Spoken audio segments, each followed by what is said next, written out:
Good morning, distinguished guests, ladies and gentlemen.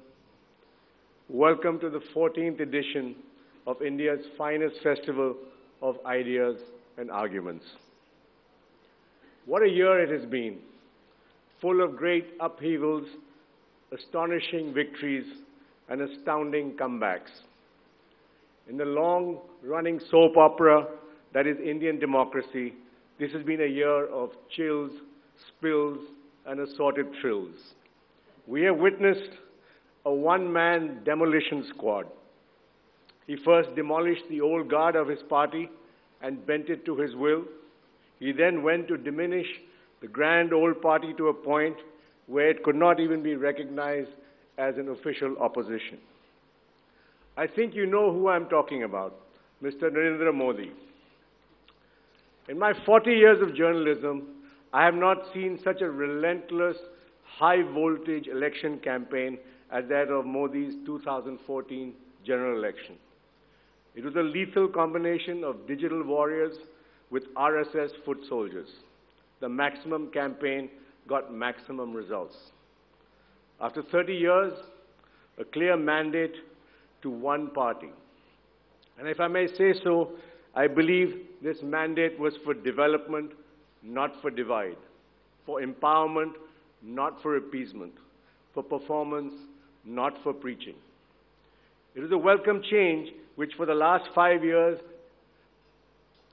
for a country which had been tormented by a flood of scams, scandals, and declining rates of growth, while the leadership remained in a comatose state. India breathed a sigh of relief. The politics of despair had been replaced with the audacity of hope. Prime Minister Modi has hit the ground running with his vision and the direction he wants to take the country.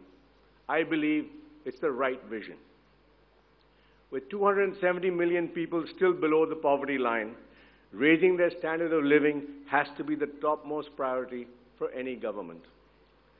Modi's approach is poverty elimination through economic growth and not poverty alleviation like that. The only way to do this is to fix our fundamentally lopsided economy. India employs 49% of the labor force in agriculture, while it contributes only 14% to our GDP. These ratios have to change if you have to become a developed country and eliminate poverty. We have to make agriculture more productive and provide jobs for the resultant surplus labor in industry. The contribution to GDP of industry has to improve dramatically from the present 26%. Quite obvious, actually, but no previous government has given it the trust and focus like the Modi government. This is where the Prime Minister's ambitious Make in India program fits in. But many programs have to precede it. It means the creation of physical infrastructure and skilled human capital. Smart cities naturally become part of this scheme. How do you build a 21st century India with the 19th century roads and railways? How do you actually realize the demographic dividend if young men and women do not have the right skills for the right jobs? These are some of the issues we will discuss at the conclave with all the stakeholders. The budget was path-breaking. In that it reflected some change in the mindset. The change being that the government is not the be-all and the end-all of everything.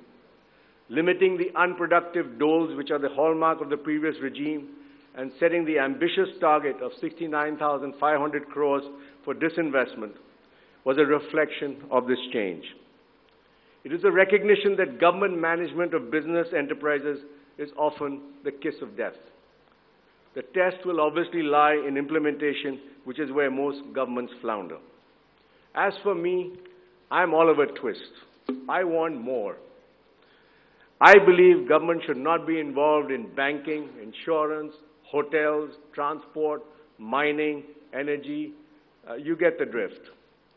I believe that the day the government puts Ashoka Hotel and Air India for sale as signature acts, that's when I will truly believe that the bureaucrats and the politicians are serious about letting go.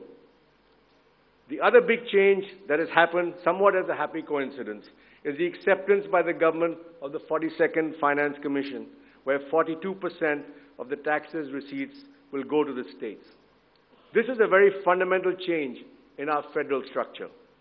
It will not only change the economic policies of this country, it will also change the political landscape. The abolition of the Planning Commission has put an end to the centre's dominant role in the allocation of resources to the states. I welcome this, as the states have a much better idea of their needs. But at the same time, the financial management of most states needs to be strengthened. Sadly, I'm going to predict that the next bunch of major scandals will come from the states. That apart, Modi has shown as Chief Minister of Gujarat that development undertaken by the states can be very effective. They are the building blocks in the future growth story of India. We have for you tomorrow night the Chief Minister's roundtable of 6 Chief Ministers from major states across the country. Their power comes with a heavy responsibility for all of us. As I said, though the vision is grand and the direction is right, but getting the job done is another matter. The government, for all its right ideas, is facing heavy weather in Parliament in getting its agenda through. The opposition is doing to the BJP government exactly what the BJP did to the UPA government. Unfortunately, the chickens have come home to roost. I often wonder when this cussedness in our Indian politics will go away. In fact, in some way, Modi is the victim of his own success. He has reduced a national party like the Congress to a bonsai party, which has meant that BJP has to deal with many small regional parties who are far more parochial in their outlook. We have, in fact, a session tomorrow of eminent opposition leaders titled "Size Does Not Matter." Alongside these major changes at the center, the beginning of 2014 saw the birth of a new kind of politics in the capital. The story of Arvind Kejriwal, whether you like him or not, is a tribute to Indian democracy. To create a party from nowhere in virtually a year and to caucus snook at the mighty BJP in their own backyard is quite incredible. The fact that this party is splitting now is another matter. It actually happens to most Indian parties, and that's when you think that they've actually become a party. We would have loved to hear from them at the conclave, but I think they are somewhat preoccupied at this time. Just to complete the year of surprises, only last month, the never-before alliance in J&K between the nationalistic BJP and the self-rule advocates, the PDP, would have been an unthinkable political coupling. As we are discovering, they make for strange bedfellows. But if it works, it could be a unique opportunity for peace in the valley. You will be hearing from one of the major architects of this unusual alliance. It is for all these reasons that the conclave this year is mainly focused on our domestic scene. Whose politics could be more fascinating than what has happened here last year? Our land of million mutinies has become a land of million possibilities. However, as we all know, no nation can survive in isolation. The Prime Minister has made sure of that. He has visited 10 countries. He's in tour right now since he took over and has shown extraordinary pragmatism. Whether it is signing a long-stalled nuclear agreement with America or unblocking the WTO talks, India has shown a remarkable skill at negotiating its place among the high table of nations, leaving behind the baggage of the past. To reflect our place in the world, we have for the first time a panel of 7 ambassadors of leading nations of the world. No one can live in peace if it is not friendly with your neighbors. So it is with countries. India-Pakistan relationship is an unending roller coaster saga which has tested many leaders on both sides for decades. Hopefully, the post-independence generation of leaders will resolve our long-standing disputes so that we can prosper together.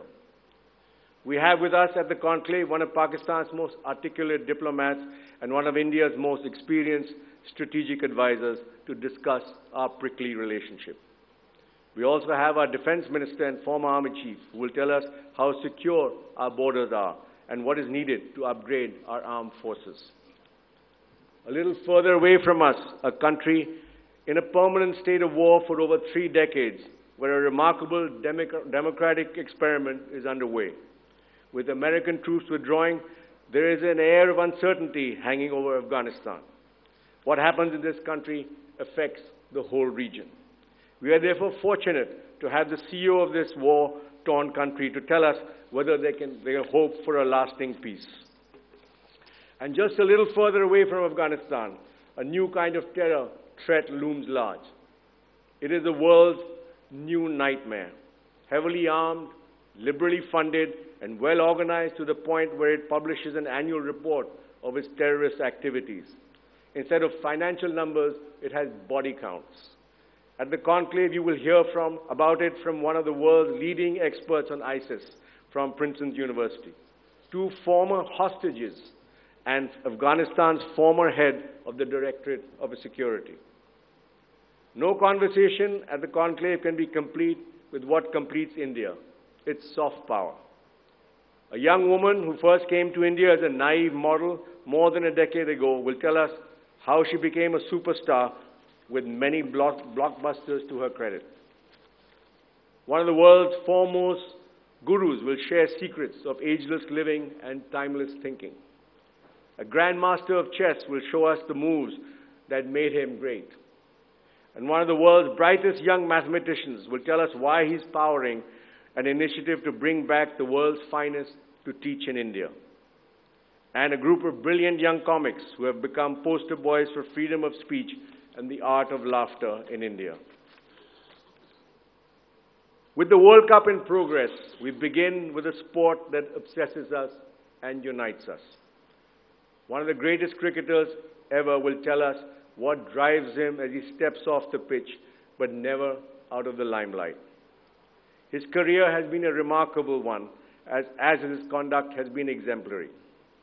Recently awarded the Bharat Ratna, the world is impatient to regard him as an elder statesman, but he remains as humble as he was when he made his debut as a curly-haired 16-year-old in Karachi 25 years ago. He has come a long way since then, and so is India. I'm not sure when the Achhe Din will come, but I can promise you at least 2 of them right here. Enjoy the conclave. Thank you.